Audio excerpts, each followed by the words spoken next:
El impacto histórico de las leyes de Newton reside en el hecho de que explica con las mismas leyes del movimiento de los planetas, el movimiento de los astros y los fenómenos que suceden en el planeta Tierra.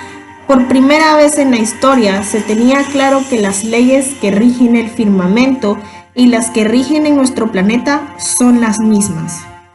Hola, mi nombre es Elena Inés Soto Rodas, estudiante de la carrera de Ingeniería en Alimentos de la Universidad de San Carlos de Guatemala. El día de hoy voy a presentar experimentos relacionados con las leyes de Newton y también la suposición de cómo Isaac Newton pudo deducir la ley de gravitación universal.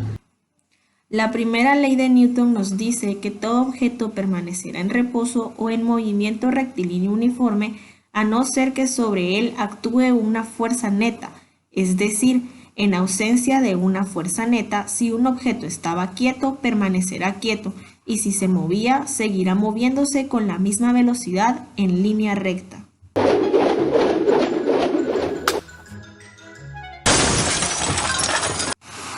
El siguiente experimento se llama huevo de inercia. Si golpeamos la bandeja con un golpe fuerte y seco, el rozamiento con los tubos de cartón podrá considerarse cero. Así pues, sobre el huevo no estará actuando ninguna fuerza neta y el huevo se mantendrá en posición hasta que pierda completamente el soporte y caiga a plomo en el interior del vaso.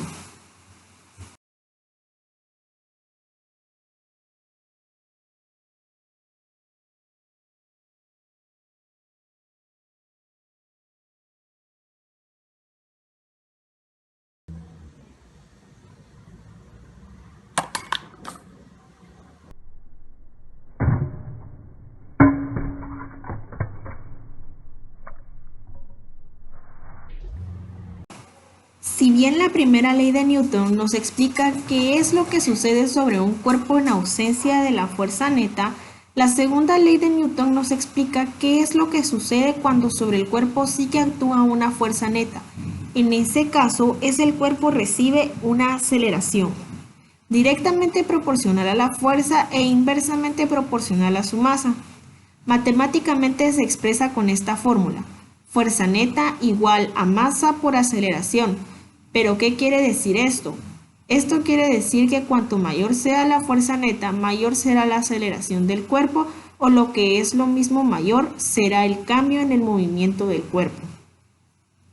Por otro lado, cuanto mayor sea la masa del cuerpo, mayor será su oposición a ser acelerado, es decir, mayor será su resistencia a cambiar su estado de movimiento.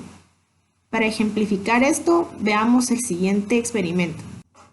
Para que sea observado de mejor manera, vamos a tomar una lata contra la fuerza o el peso de una candela. Como vemos, cuando nosotros ponemos la candela sobre la mesa y dejamos la lata caer, no pasa nada.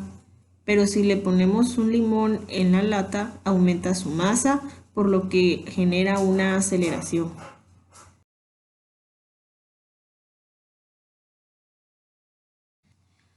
Finalmente, el genio de Newton entendió que la fuerza que gobernaba el movimiento de los planetas alrededor del Sol y la caída de los objetos de la Tierra era la misma, y esta es la fuerza de la gravedad. Fue neutro en el ayer que su expresión matemática, muy a pesar de su adversario y otro gran científico de la época, Robert Hooke, de que lo hagamos en la fórmula que la fuerza de la gravedad disminuya por la distancia al cuadrado. Se deducía de las órbitas elípticas de los planetas y de hecho eso ya lo intuyó Robert Hooke, aunque fue Isaac Newton quien lo demostró. Que la fórmula parezca la masa del objeto en torno al cual orbitan las demás o caen las demás es hasta cierto punto, pues creo yo, fácilmente entendible, pero que también aparezca la masa del objeto que orbita o el objeto que cae, el resto ya no es tan intuitivo. ¿Cómo pudo llegar Newton a esa conclusión? Pues bien, como ya señaló Galileo, todos los objetos en la Tierra, independientemente de su masa, caen con la misma aceleración.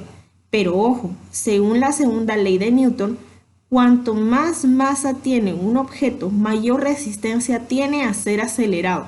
La única explicación posible a ello es que la fuerza de la gravedad también depende de la masa del objeto, que cae de este modo por un lado al tener más masa. Muy bien, ahora sí les presento esta lana y este martillo y les digo que los voy a soltar. Seguramente muchos pensarán que el martillo llegará al suelo antes que la lana. Y definitivamente así es. Pero no tenían que caer con la misma aceleración.